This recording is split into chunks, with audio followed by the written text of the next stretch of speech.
नमस्कार। आपके अपने दिल से रोहित चैनल में मैं रोहित शर्मा आप सबका हार्दिक स्वागत, आप सबका हार्दिक अभिनंदन। दोस्तों, चुनावी मौसम है, इसलिए मैं लगातार चुनावी वीडियो आपके लिए जारी कर रहा हूं। अन्यथा मेरी कोशिश ये भी है कि मैं कुछ विशेष जानकारियां, ऐतिहासिक जानकारियां आपके सामने प्रस्तुत करूं। लेकिन अभी चुनावी मौसम है, चुनावी मौसम में अगर चुनाव की बात करेंगे तो ज़्यादा अच्छा रहेगा और आप में भी उत्सुकता बनी रहती है, इसलिए मैं ये लगातार चुनावी वीडियो आपके लिए जारी कर रहा हूँ। दोस्तों, आजकल एक ज़माना था जब चाहे भारतीय जनता पार्टी हो, चाहे कांग्रेस पार्टी हो, चाहे और अन्य राजनीतिक पार्टियां हों, अगर उनके कोई नेता अगर चुनाव लड़ते थे तो वे सिर्फ अपने नाम से या पार्टी के बैनर के नाम से ही वे चुनाव जीत जाया करते थे। वे इलाके में इधर उधर घूमा नहीं करते थे, यानी एक तरीके से बहुत कम मीटिंगें किया करते थे। अन्यथा पार्टी के सिंबल के नाम से ही वे लोग उन्हें वोट डाला करते थे। मेरा कहने का मतलब यह है कि लोगों का टच उनके प्रति ज़्यादा नहीं रहता था, बल्कि पार्टी के सिंबल के आधार पर वे चुनाव लड़ लिया करते थे और जीत भी जाया करते थे और वोट भी मिल जाया करते थे, चाहे वो कांग्रेस हो, बीजेपी या अन्य कोई राजनीतिक पार्टियां हो। लेकिन वर्तमान परिप्रेक्ष्य में अब वही राजनेता लंबे समय तक अपनी पारी खेल सकता है जो लगातार नियमित रूप से लोगों के बीच में रहे, अन्यथा लोग उसे पूरी तरह से इग्नोर कर देते हैं, देखते तक नहीं है, मुंह देखना पसंद नहीं कर सकते हैं। इस तरह का दौर अभी आया है, क्योंकि खासकर जो युवा ब्रिगेड है वो काफ़ी समझदार हो चुकी है और युवा वोटर काफ़ी ज़्यादा हैं और अब गांव के लोग भी काफ़ी समझदार और चतुर हो गए हैं। वे उसी व्यक्ति को ज़्यादा पसंद करते हैं जो लगातार उनके टच में रहे, उनसे मिलता जुलता रहे। विकास दूसरे नंबर पर आता है। अगर कोई राजनेता, अगर कोई पीड़ित व्यक्ति उससे मिलने आता है और अगर उसकी पीठ पर हाथ रखकर ये कह देता कि देख, मैं तेरे साथ हूँ, तेरी सारी समस्याओं का हल हो जाएगा, चिंता मत कर, अपने आंखों से आंसू पोंछ ले, मैं तेरे साथ हूं। अगर ये दो मीठे बोल अगर वह पीड़ित व्यक्ति को बोल देता है, चाहे फिर उसका काम हो या ना हो, लेकिन जब वो उसके घर से निकलता है तो उसके दिल में यही रहता है कि हाँ, ये है एक सच्चा राजनेता जिसने मेरी बात कम से कम सुनी तो है। चाहे वह उसकी समस्या चाहे हल हो या ना हो, ये अलग बात है, लेकिन वो हमेशा के लिए उससे दिल से जुड़ जाता है। ये इस तरह का दौर अभी चला है। मेरा कहने का मतलब, अब लंबी पारी वही खेल सकता है जो लगातार लोगों से मिलता जुलता हो। विकास दूसरे नंबर पर आता है, क्योंकि हमने देखा है कई बार अच्छा शासन करने के बावजूद भी, अच्छे विकास काम करने के बावजूद भी राजनीतिक पार्टियों को हार मिली है हिंदुस्तान में। तो अब देखने वाली बात यह है कि अब राजस्थान में विधानसभा चुनाव होने वाले हैं और आज मैं मोटे रूप से सांगानेर विधानसभा क्षेत्र, जो सांगानेर प्रिंट की साड़ियों के लेकर पूरी दुनिया भर में मशहूर है, लेकिन यहाँ पर कांग्रेस पार्टी को सिर्फ 2 बार सफलता मिली है अब तक के विधानसभा चुनावों के इतिहास में। यानी कांग्रेस पार्टी ने राजस्थान में भारतीय जनता पार्टी की तुलना में अधिक समय तक शासन किया, लेकिन विधायक चुनने के मामले में कांग्रेस पार्टी सांगानेर में काफ़ी पीछे रही। यहाँ पर सिर्फ 2 बार इंदिरा मायाराम 1993 और 1998 में विधायक चुनी गई, अन्यथा यहाँ पर कोई कांग्रेस पार्टी का कैंडिडेट चुनाव अब तक नहीं जीत पाया है। 1977 में विद्या पाठक यहाँ पर जनता पार्टी के बैनर के तले उन्होंने चुनाव लड़ा था, वे विधायक बनी थी और उसके बाद में 1980, 85 और 90 में वे 3 बार भारतीय जनता पार्टी की ओर से चुनाव लड़ा उन्होंने और तीनों बार वे जीते। और 2003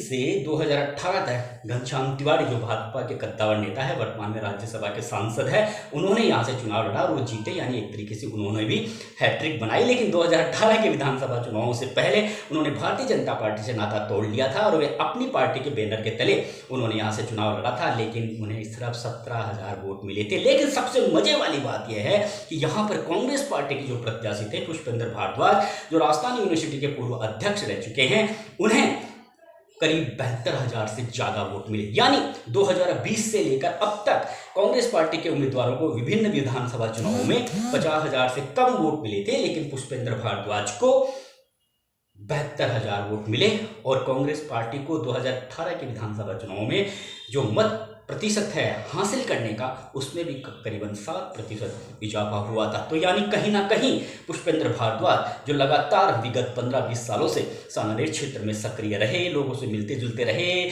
उन्होंने अपना कार्यालय भी सांगानेर इलाके में खोला हुआ है, लंबा चौड़ा उनका वहाँ पर स्टाफ बैठता है। हालांकि उनकी कोशिश यही रहती है कि वे कुछ समय, उन्होंने एक निर्धारित समय निर्धारित किया हुआ है अपने कार्यालय में, जहाँ पर वे मौजूद रहते हैं और सांगानेर इलाके के जो जितने भी लोग आते हैं अपनी समस्याओं को लेकर, वे उन्हें बताते हैं उनकी शिकायतें बाकायदा वहाँ पर एकीकृत की जाती है, संकलित की जाती है और फिर एक एक शिकायत पर उसका निदान के लिए संबंधित विभाग के अधिकारियों से वहाँ पर संपर्क भी किया जाता है और समस्याएं हल करवाने के लिए हर स्तर पर वहाँ पर प्रयास भी किया जाता है। और इस यही वजह है कि उनके कार्यालय पर लगातार सुबह से लेकर देर रात तक लोगों की भीड़ जुटी रहती है।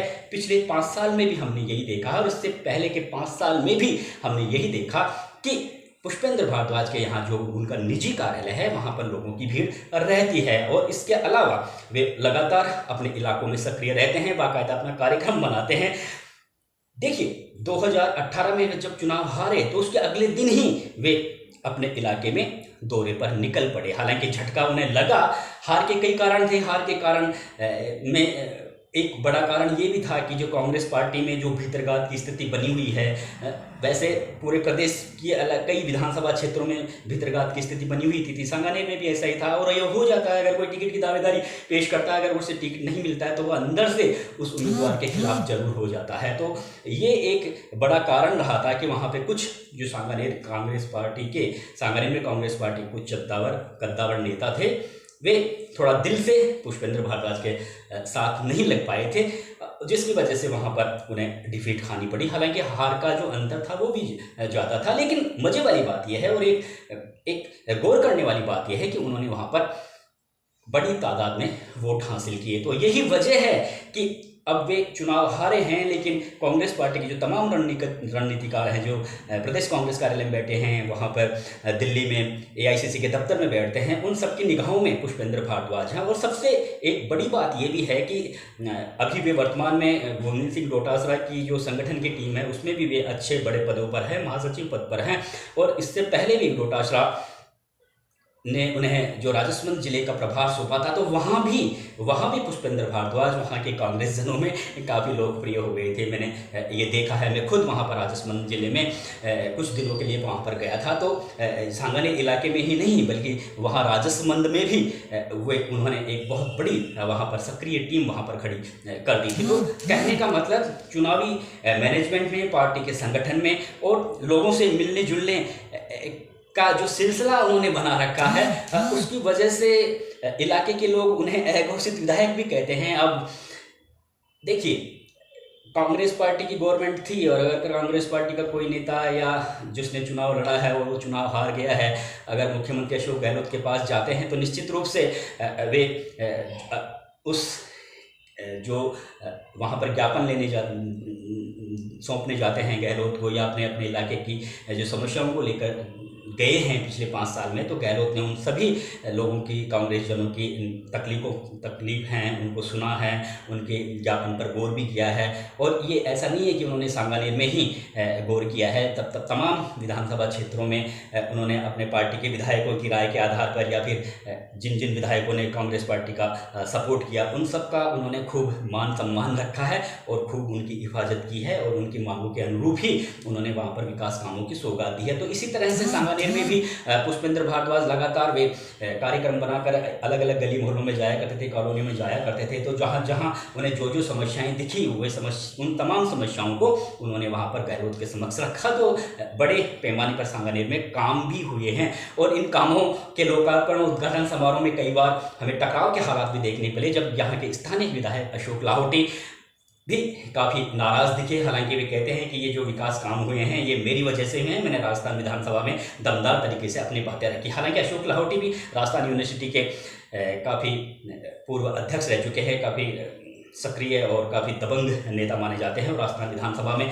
विभिन्न विषयों पर वो बड़ी तरीके से अपनी बात कहते हैं। लेकिन एक मामले में वे जरूर पीछे रहे हैं, राजनीतिक विश्लेषकों में भी चर्चा है, पत्रकारों में भी चर्चा है कि वे पुष्पेंद्र भारद्वाज की तुलना में अब सांगानेर इलाके में लोगों से ज़्यादा घुले मिले नहीं, ज़्यादा कहीं गए नहीं। तो ये तकलीफ, ये पीड़ा लोगों को अब सता रही है। इसीलिए पुष्पेंद्र भारद्वाज के प्रति सांगानेर के इलाके के लोगों का ज़्यादा टच हुआ है और हो सकता है इस चुनाव में ये जो जुड़ाव हुआ है सांगानेर इलाके के लोगों का पुष्पेंद्र भारद्वाज के प्रति, तो हो सकता है जो उनकी जीत की राह है वो थोड़ी और आसान हुई है और इस बार कुछ बड़ा उलटफेर हो सकता है। हालांकि अभी भारतीय जनता पार्टी की ओर से कैंडिडेट की घोषणा नहीं हुई है, लेकिन यहाँ पर जो वरिष्ठ पत्रकार हैं गोपाल शर्मा, प्रताप राव, घनश्याम तिवारी अपने पुत्र के लिए यहाँ से टिकट की लॉबिंग कर रहे हैं। वर्तमान विधायक अशोक लाहोटी भी अब उनका किस आधार पर टिकट काट सकते हैं, क्योंकि उन्होंने बड़ी जीत 2018 के विधानसभा चुनावों में दर्ज की थी। हालांकि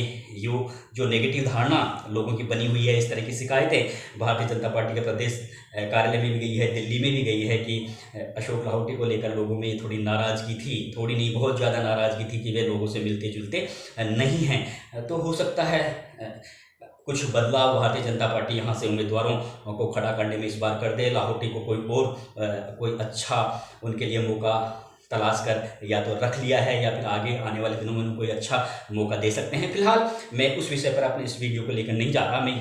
मेरा ये जो वीडियो बनाने का मकसद ये है कि पिछले 20 सालों से पुष्पेंद्र भारद्वाज ने जो मेहनत, तपस्या और जो जिस भाव से वे वहाँ पे सांगनेर में घूमे हैं, फिरे हैं, लोगों से मिले हैं, मुलाकात की है, उससे कहीं ना कहीं वे इस बार ये जो सीट है इस पर वे एक कांग्रेस पार्टी के रणनीतिकारों को कोई बड़ा तोहफा देने के लिए वे जरूर आगे बढ़ रहे हैं। हालांकि अभी ये तो चुनावों के नतीजे बताएंगे कि उन्हें अभी तो टिकट की घोषणा भी नहीं हुई कि अभी तो फिलहाल तो पहले उन्हें टिकट हासिल करना है। अगर टिकट मिलता है तो फिर कहीं ना कहीं जो उनका जो जुड़ाव है लोगों के साथ में और जिस तरह से वे घूम फिर रहे हैं और लगातार सक्रिय रहे हैं पिछले चुनाव हारने के बाद ही पिछले 5 सालों में, तो कहीं ना कहीं उनको बेनिफिट इस बात का जरूर मिल सकता है। और वे एक जो चर्चा है कुछ कांग्रेस पार्टी को लेकर शहर में ये भी है कि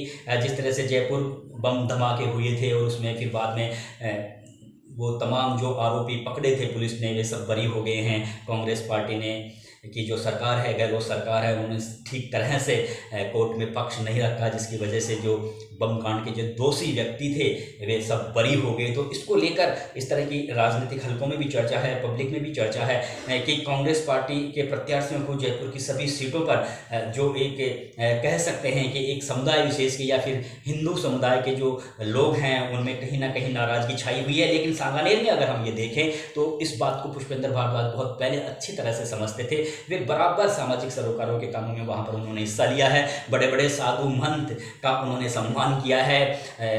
अभी लगातार नियमित रूप से गौशालाओं में वे चारों के ट्रक भरकर एक समारोह को भेजते रहे हैं। बड़े बड़े सम्मान समारोह उन्होंने अपने इलाके में आयोजित करवाए हैं, जिसमें जयपुर के ही नहीं बल्कि प्रदेश भर के साधु संतों का उन्होंने सम्मान करवाया है। विभिन्न तरह की जो कलश यात्राएं निकलती हैं अलग अलग समय में, चाहे रामनवमी हो या तमाम चाहे और कोई हिंदुओं का पर्व रहा हो, अलग अलग जो समाजों के जो अलग अलग आराध्य देव हैं उनकी जब शोभा यात्राएँ और जो जुलूस वगैरह वहाँ पर सांगानेर इलाके में निकली हैं तो वे बढ़ चढ़कर उन्होंने वहाँ पर उस समारोह की अगुवाई की है और लगातार लोगों को ये दर्शाने का प्रयास किया है कि मैं आपके साथ में हूँ, मैं हर जाति और बिरादरी के लोगों के साथ में हूँ, मेरे दिल में कहीं कोई खटास नहीं है। तो ये जो उनकी मनोवृत्ति है तो कहीं ना कहीं सांगानेर में जो एक जो हिंदू वोटर है वो भी पुष्पेंद्र भारद्वाज से जुड़ा है। उसका कारण यही है कि वे धार्मिक कार्यक्रमों में भी बराबर मंदिर में और तमाम तरह के जो जाति बिरादरी के जो धार्मिक जो ठिकाने होते हैं, जो आस्था के केंद्र होते हैं, वे वहाँ पर नियमित रूप से अपनी उपस्थिति दर्ज करवाते रहते हैं। तो लोगों में ये भाव है कि हाँ, पुष्पेंद्र भारद्वाज एक ऐसे शख्स हैं जो सभी को समान दृष्टि से देखते हैं। तो अब ये आने वाला समय बताएगा कि पुष्पेंद्र भारद्वाज जो करीबन 20 साल से एक तरीके से जिस तरह से साधु संत तपस्या किया करते हैं, जो तपस्या उन्होंने लोगों से जुड़ाव पैदा करने के लिए जो की और उसमें करीब करीब पूरी तरह से सफल भी हुए हैं। लोगों का ज़बरदस्त उनसे अटैचमेंट हुआ है। तो सबसे पहले तो उन्हें अभी कांग्रेस पार्टी से टिकट हासिल करना है और अगर वो टिकट हासिल कर लेते हैं और यहाँ से अगर कोई भारतीय जनता पार्टी अशोक लाहोटी या अन्य किसी नेता को यहाँ से टिकट देती है तो फिर निश्चित रूप से भारतीय जनता पार्टी के लिए इस बार बहुत बड़ी चुनौती खड़ी कर सकते हैं पुष्पेंद्र भारद्वाज। हालांकि भारतीय जनता पार्टी के बारे में ये भी देखा जाता है कि वे 20-25 दिनों में ही उलटफेर कर देती है किसी बड़े नेता का, यानी वो पीएम नरेंद्र मोदी का या फिर ऐसे लोकप्रिय नेताओं की मीटिंग करवाकर एकदम से माहौल को चेंज करवाने के मामले में भी भारतीय जनता पार्टी काफ़ी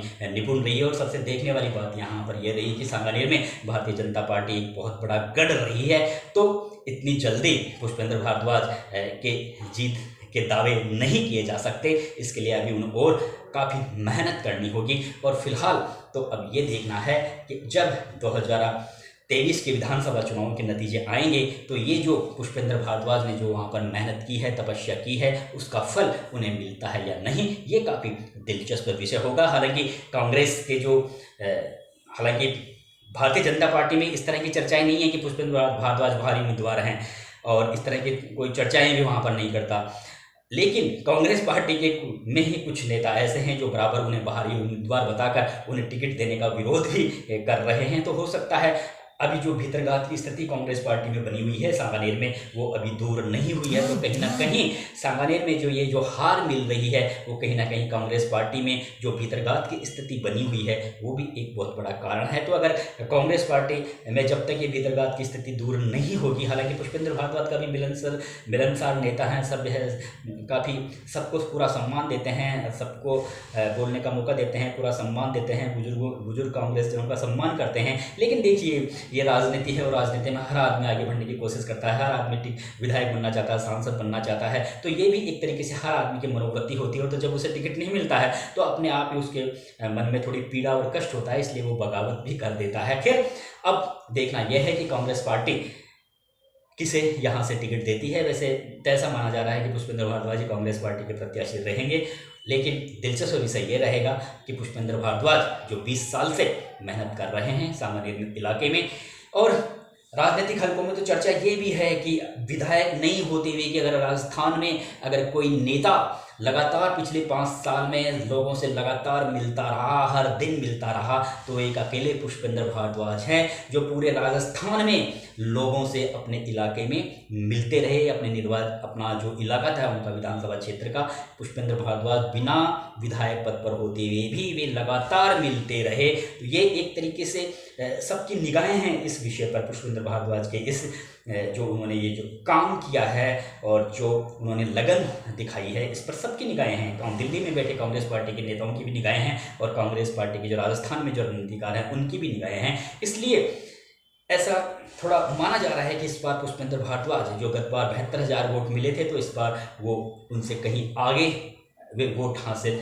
कर सकते हैं। और भारतीय जनता पार्टी से अगर ठीक ठाक रहा तो ये जो कब्जा किए हुए है भारतीय जनता पार्टी, तो उस सीट को वो कांग्रेस के खाते में डालने का पूरा मादा भी रखते हैं। इस तरह की चर्चाएं हैं सांगानेर इलाके के लोगों में, और राजनीतिक विश्लेषक और पत्रकार, चाहे प्रिंट का हो, इलेक्ट्रॉनिक मीडिया का हो, वो भी जब आंखों से ये देखता है कि ये बंदा इतने सालों से इतना तपस्या कर रहा है, तो कहीं ना कहीं पत्रकारों का भी ये मानना है कि उन्होंने जिस तरह से वो लोगों से मिले हैं, हर गली मोहल्लों में गए हैं, तो कहीं ना कहीं लोगों का अटैचमेंट अब उनके प्रति पहले से और भी ज़्यादा हो गया है। लेकिन देखने वाली बात यह है कि ये अटैचमेंट चुनावों तक बरकरार रहता है या नहीं, या और पुष्पेंद्र भारद्वाज यानी कांग्रेस पार्टी के प्रत्याशी के पक्ष में वोट डलते हैं या नहीं। अटैचमेंट होना अलग बात है और वोट डलना अलग बात है। तो इस विषय पर पुष्पेंद्र भारद्वाज और उनकी टीम को थोड़ा बिल्कुल पूरा फोकस करना होगा